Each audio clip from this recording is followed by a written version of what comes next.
Khovela kan omchung hi chuan poisa hi poimuin kan mamo khop maya tu te po hian tho chua hi kan du veka chuti lai ro chuan kan ta chuan har sa ta thin tak zet ani a thene ro chuan a kung an nei moti mei tur hian an nga em loya mitam zokina kan ngai to na om te po hi khoya emo poisa char chau hi ani fowa ati bo tu lam aril ru na dan ture ro chu tu ma in kan ngai tu alem lo bultan na ne mo poisa mo in benga lon puk te han du ve thin mai la da kham tur emo guaran tur emo kan han nei le tlat lo peka kan har san na hi athua chau big ati lo thai thin lo ani hetiang wang te po hi ani ma na mi malsum kanin pu kwal lo thei thin lova chutiang ani awang chuan dan om mi lova poisa in pu kwal tir chu adik bok si lova kumsang ni le som khan dan sia manita the Mizoram Moneylenders and Accredited Loan Provider Regulation Act 2010 ti ani nge ani hemi hnuaya hian mi malpoin dan ang thlapin poisa apuk thei ti na ani chu moneylender kan ti chuan poisa puk chu dan angin eizon nan amang ti na nia moneylender chuan kan van soisual nok vele moneylender chuan dan ang thlapin registration ati tur ania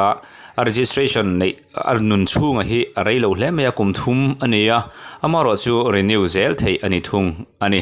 tin chan thatak awmani chuan he registration anei hi cancel thei ani bok ani moneylender te hian khasbook te hi felfai taka kolin an maintain turania loan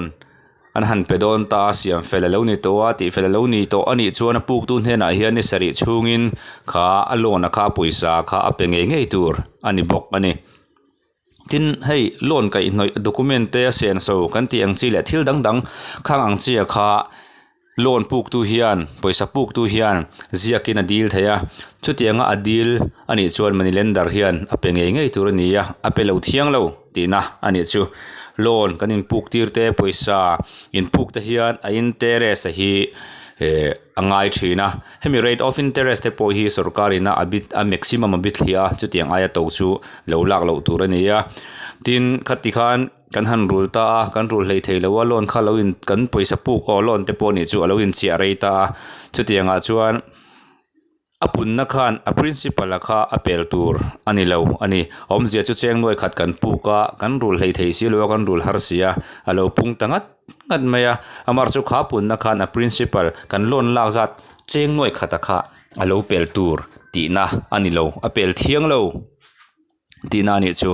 tin takhan rate of interest fixa sarkar in fix kan ti kha an mang ve mai tur ania ta chuan aya tam lo charge ero kha chu dan kal ania rem thei ani thung ani chuti lai chuan dan noya moneylender dan noya moneylender ni lem lo tin accredited loan provider ni chuang lem lo khang ang chi te po khan mimal hian poisa kan in puk tir noka tin mimal nena te po chuan mimal bukin poisa te kan puk nok thina boina an ron om thina chutianga chuan a boi thak thin khop maya atopa kot te kan han kal lo theilowa kan han in thing lo tling theilowa kot te kan han kala abung ro in chu sak nok te po kan oma heng te hi dan hnoya chuan alo boi thak thin to awang hian dan ang taka poisa in pu ka te po hi kan chin apoi mo ome